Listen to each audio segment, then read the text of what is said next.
São João 17:14, diz assim: Dei-lhes a tua palavra, e o mundo os odiou, porque não são do mundo, assim como eu não sou do mundo.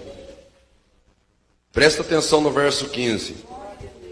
Não peço que os tires do mundo, mas que os livres do mal.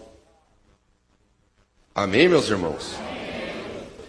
Não peço que os tires do mundo, mas que os livres do mal. Não são do mundo, como eu do mundo não sou. Santifica-os na verdade, a tua palavra é a verdade. Levanta sua mão para o céu, diga comigo: Senhor Jesus, nesta manhã, fala comigo pela tua palavra, em nome de Jesus. Podem se assentar e podem louvar a Deus com as palmas.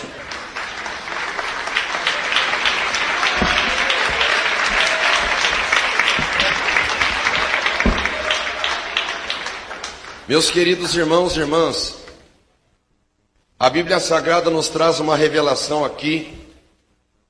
Eu chamo isso de uma verdadeira revelação, porque o Senhor Jesus tinha uma vida de oração.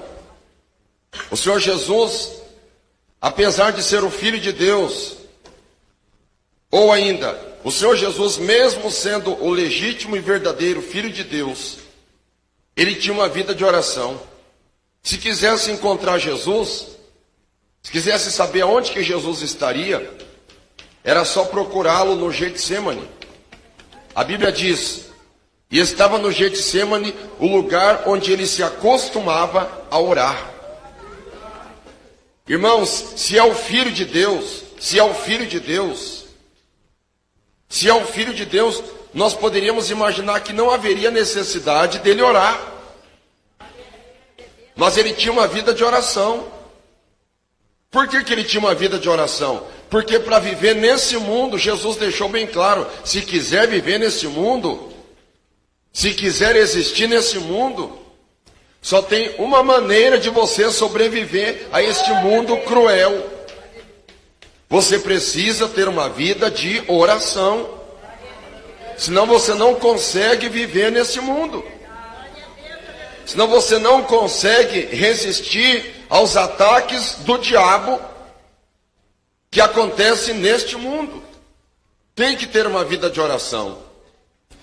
Acerca do imposto, ou dos impostos, quando estamos falando dos impostos, certa feita foi cobrado, ou foram cobradas as didracmas de Pedro.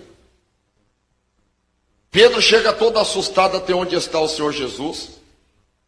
Quando Pedro chega até onde está o Senhor Jesus já vai perguntando para Pedro: ô Pedro, de quem é que se cobram os impostos deste mundo? De quem é que os reis cobram os impostos? Eles cobram os impostos dos seus filhos ou dos alheios? Ou seja, é cobrado imposto dos filhos do rei ou é cobrado imposto dos estranhos, dos que não são da família real? Pedro disse: são cobrados dos alheios. Então o Senhor Jesus disse assim: então Pedro, mais ou menos dessa maneira, se eu sou o Filho de Deus, o Deus Todo-Poderoso, o dono desse mundo inteiro, por que eu teria que pagar imposto? Eu não tenho que pagar imposto, eu sou isento de pagar imposto, porque eu sou filho do rei, eu sou filho do dono desse mundo. Então eu não precisaria pagar imposto. Mas Jesus pagou imposto. Só que a questão da oração é diferente do imposto. Porque o imposto era uma imposição dos homens. Mas a oração não é uma imposição, mas é uma necessidade espiritual. Faz parte das regras e das leis do mundo espiritual. O Senhor Jesus tinha uma vida de oração. Ele mesmo dizia: orai, ou seja, vigiai e orai para que não entreis em tentação. Jesus constantemente falava da oração. E o que eu digo de revelador que tem nesse texto? Ora, irmãos, o Senhor Jesus ensinava seus discípulos a orar. O Senhor Jesus orava. O Senhor Jesus até chegou a nos ensinar. É diferente do Pai Nosso. É diferente dele pedir para os discípulos orarem. É diferente dele ensinar os discípulos a orar. Essa palavra é diferente. Porque o texto, até o título de São João capítulo 17 é diferente. O que o título de João 17 nos diz? a oração de Jesus pelos seus discípulos. O que eu estou dizendo com isso? Jesus orou por nós. Jesus orou por nós. E quando ele faz esta oração por nós, irmãos, quando ele faz esse clamor por nós, ele está nos explicando o seguinte: eu já ensinei vocês a orarem, já ensinei vocês a orar. Preste atenção, irmãos, tudo tem seu tempo, né? Eu ensinei vocês a orarem, ensinei vocês a buscarem a Deus. Eu tenho insistido com vocês para orarem, só que agora eu ainda tenho algo a dizer. Eu ainda vou orar por vocês, porque não adianta eu só te ensinar a orar, não adianta eu só pedir para você orar. Eu vou interceder por vocês. O Senhor Jesus intercedeu, orou por nós.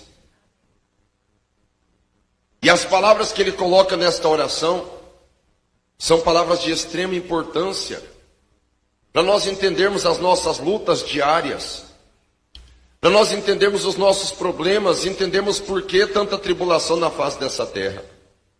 Para isso você me acompanha no versículo 14. Dei-lhes a tua palavra e o mundo os odiou, porque não são do mundo, assim como eu não sou do mundo. Hoje nós temos visto crente que diz que é crente, que é jogador de futebol. Nós temos visto crente que diz que é crente, atrizes de filme pornográfico. Crentes que dizem que são crentes, mas são apresentador de programa da podre, da imunda, da televisão. Tem gente que diz que é crente hoje, é crente, continua mentindo, continua roubando.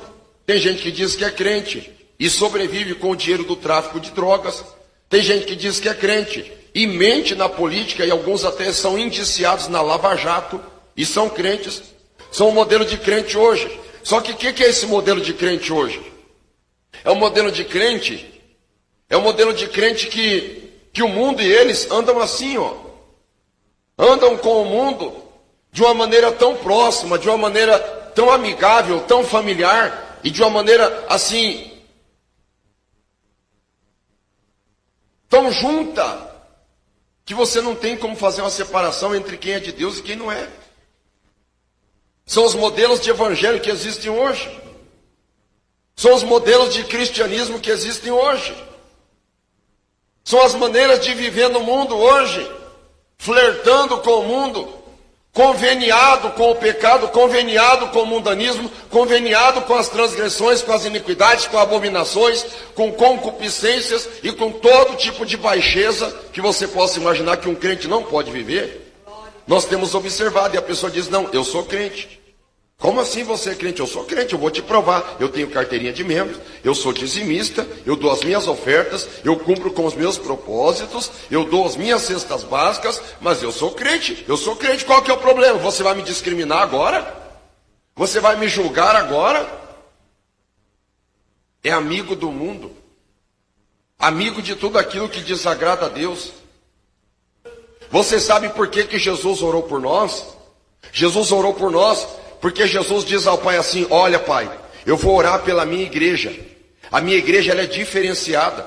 A minha igreja não se casa com o mundo. A igreja não se convenia com o mundo. A igreja não se mistura com o mundo. O mundo oferece as suas propostas. O mundo oferece os seus pratos. O mundo oferece tudo aquilo que é agradável, mas a igreja não vai aceitar. Então, quando alguém oferece algo e é rejeitado aquilo que foi oferecido, esse alguém que ofereceu geralmente vai ficar ou triste, ou vai ficar magoado, ou vai ficar muito irado. E o mundo vai oferecer oportunidades para a igreja, Pai. O mundo vai oferecer chances para a igreja pecar, Pai.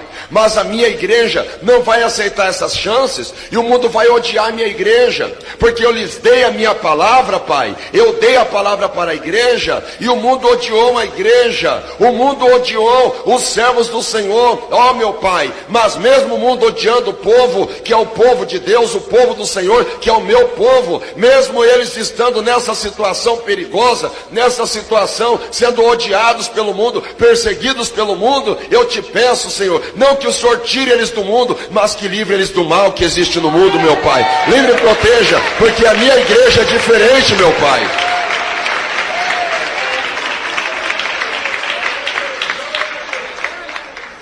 Com isso aqui, eu não estou querendo dizer para você ser odiado pelo mundo, porque você é alguém que tem a língua ríspida e tem a resposta na ponta da língua, ou que você é contendor, ou como nós chamamos mesmo, ou você é contendeiro e vive fazendo contendas e daí o mundo inteiro te odeia. Não é por esse aspecto que nós seríamos odiados, não. Ah, eu sou crente, eu sou odiado, mas daí você se comprar e não pagar, você vai ser odiado mesmo, você vai para o SPC, e se brincar você vai até para a cadeia.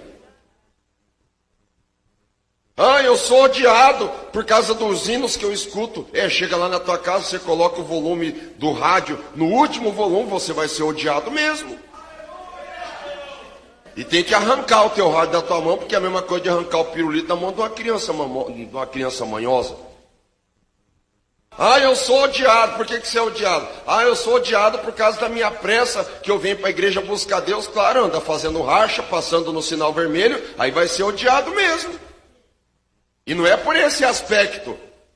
O Senhor Jesus está revelando que a igreja seria odiada por causa da sua palavra. Você sabe o que é ser odiado por causa da palavra? É porque alguém te convidaria para o adultério e você não iria praticar o adultério. Alguém te convidaria para fazer prática suja, suborno, ou até mesmo práticas espúrias, pecaminosas, e você não aceita. Você não aceita engano, você não aceita falsidade, você não aceita hipocrisia, daí vão te perseguir. Isso sim, e até vou dizer para a igreja, quem perece, porque mesmo sendo crente, vai para a cadeia porque é ladrão, ou compactuou com o tráfico de drogas, ou alguém que é crente e faz as coisas tudo errada, e acaba sendo até mesmo autuado pela justiça. Isso não tem nada a ver com o sofrimento do evangelho. Agora você que trabalha de dia e de noite, com as mãos calejadas, derramando as suas lágrimas, perseguido porque é um crente fiel, porque lê a Bíblia, porque ora e porque jejua, é por você que Jesus orou, é porque o teu nome está escrito lá no céu, no livro da vida, é porque o teu nome está escrito na galeria daqueles que hão de herdar a salvação. Jesus orou por nós. Jesus orou por você. Jesus orou por nós, no versículo 15.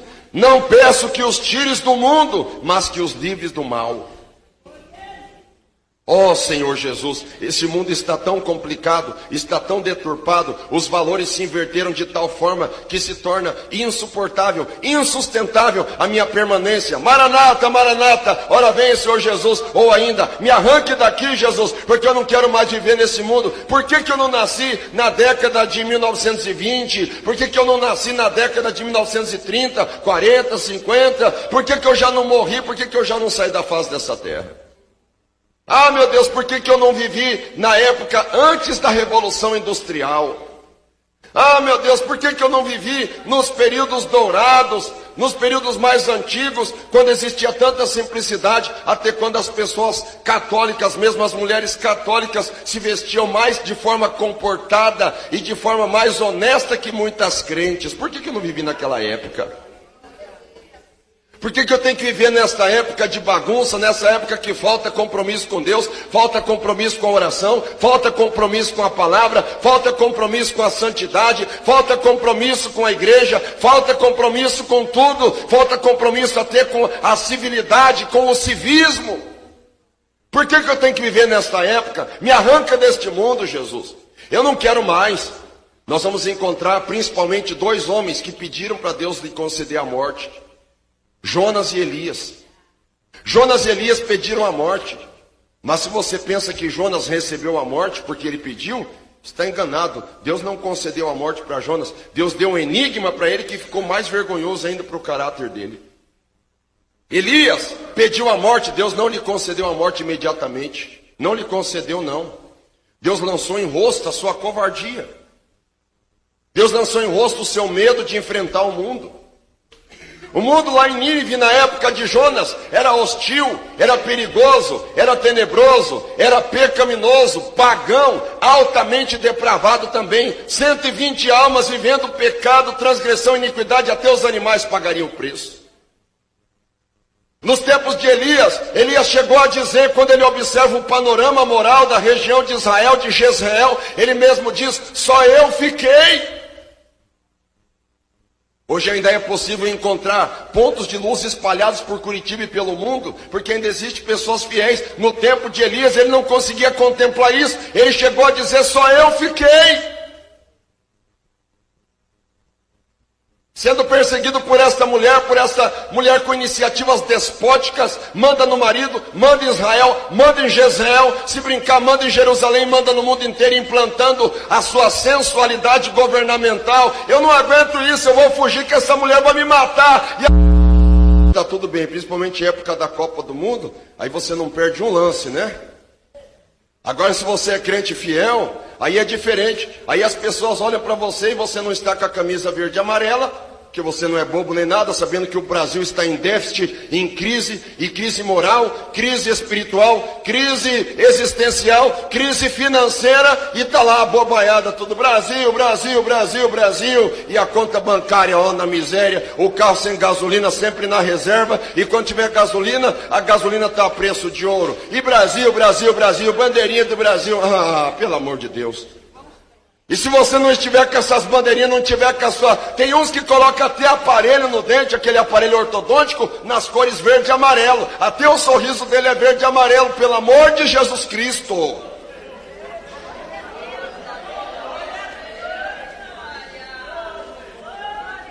Crente que não tem vontade, não tem coragem de dar um glória a Deus dentro da igreja, a hora que o Brasil faz um gol, ele gol! Vai se converter, rapaz! Vai se converter, rebelde!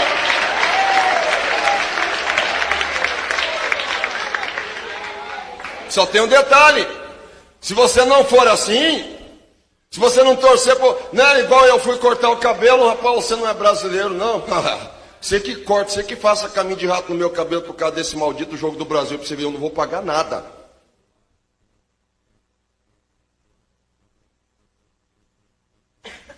Pode-se até fazer de conta que não tem nada acontecendo. Pode-se fazer de conta. Faça, isso mesmo. Seja egoísta. Pense somente hoje, só em você. E se esqueça das gerações futuras. Que estrutura nós estamos deixando para filhos, para netos e para as próximas, a posteridade que está vindo aí com essa bagunça toda aí.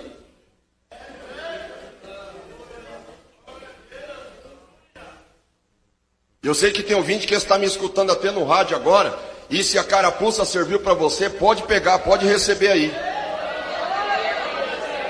Estou dizendo isso aqui agora, eu vou explicar por quê.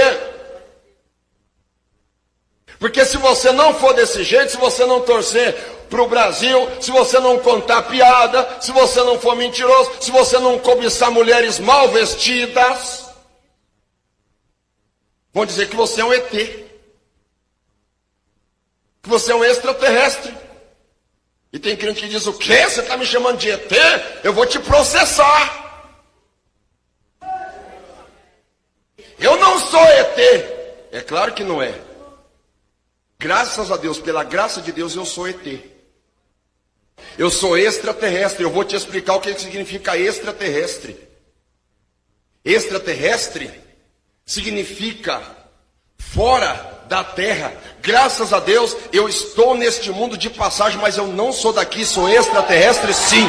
A minha pátria é o céu, eu sou do céu, eles não são do mundo mesmo. Quem dá glória a Deus? Quem dá glória a Deus? Ah, pastor, eu sou do mundo porque meu carro é daqui, eu comprei meu apartamento do programa Minha Casa Custa Minha Vida, e meu carro que eu comprei para mim pagar em 300 vezes. Ô irmão, pelo amor de Deus, se Jesus voltar, te arrebatar lá para a glória, você vai subir num carro de fogo, deixa teu carro aí com o anticristo que assuma o resto das prestações aí, esquenta a cabeça não. O negócio é você ter o teu nome escrito lá no céu, no livro da vida. Você está neste mundo, mas você não é deste mundo não. Vai dando glória a Deus aí, porque o teu lugar não é aqui não.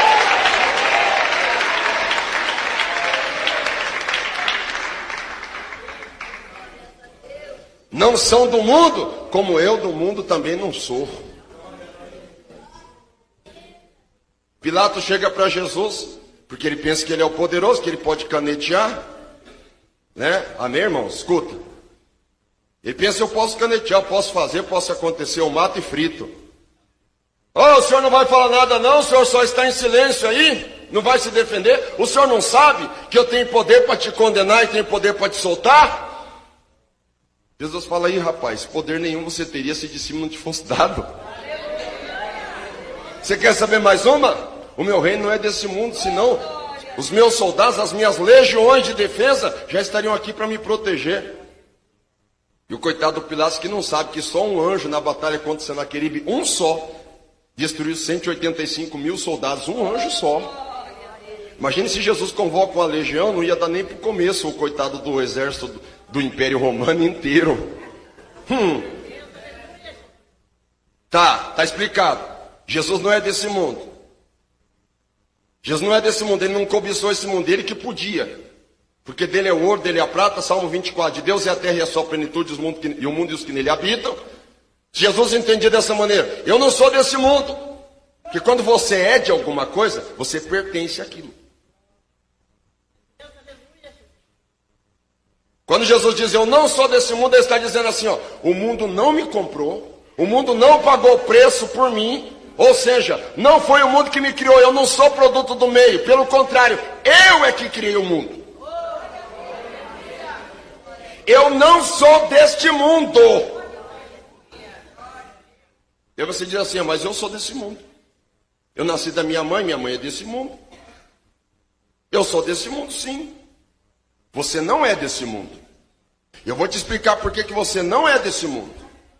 Você não é deste mundo porque este mundo não estava nem aí com a tua situação pecaminosa e de separação com a santidade de Deus. O mundo não estava nem aí se você estava jogado nas drogas, na prostituição, jogado no adultério, na fornicação, no engano, na mentira, na falsidade, na hipocrisia. O mundo não estava nem aí. O mundo passava por você e não te dava R$1, não te dava 1 centavo. Pelo contrário, o mundo até cuspiria, olhando para você pela tua baixeza financeira ou ainda pela tua situação catastrófica.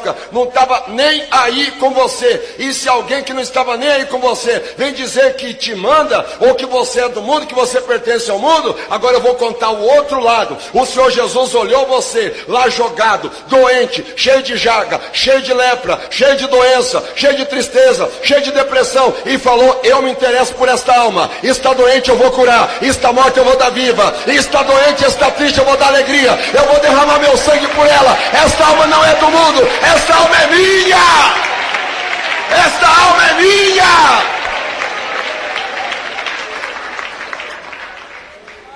É por isso que eu digo que você não é do mundo. Pastor, se eu não sou do mundo, eu sou de quem? Você é de Deus. Se você não é do mundo, você é de Deus. Pastor, o que isso muda na minha vida? Isso muda muita coisa. Por que muda? Eu tenho essa caneta, e suponhamos que essa caneta, ela tem a base ou a tampa de ouro, e ela me pertence. Eu vou cuidar dessa caneta, porque ela é minha, ela me pertence, eu vou cuidar dela. Eu tenho muitos motivos para mim cuidar dessa caneta, porque ela é minha. Quando você é de Deus, quando você pertence a Deus, Deus vai cuidar de você. E quando eu falo Deus, eu não estou falando de Bill Gates, não estou falando de Donald Trump, não estou falando da família Bush, não estou falando da família Rockefeller, Rothschild, não estou falando dos judeus poderosos que mandam no mundo, não, senhores. Porque são comedores de arroz e feijão que hoje nascem e amanhã morrem. Quando estou dizendo que você pertence a Deus e que você é de Deus, que você não é do mundo, é que eu estou falando do Deus poderoso, Criador do céu e da terra. E se você é dele, ele não vai deixar ninguém tocar em você. Ele vai proteger você, ele vai guardar você, ele vai cuidar de você.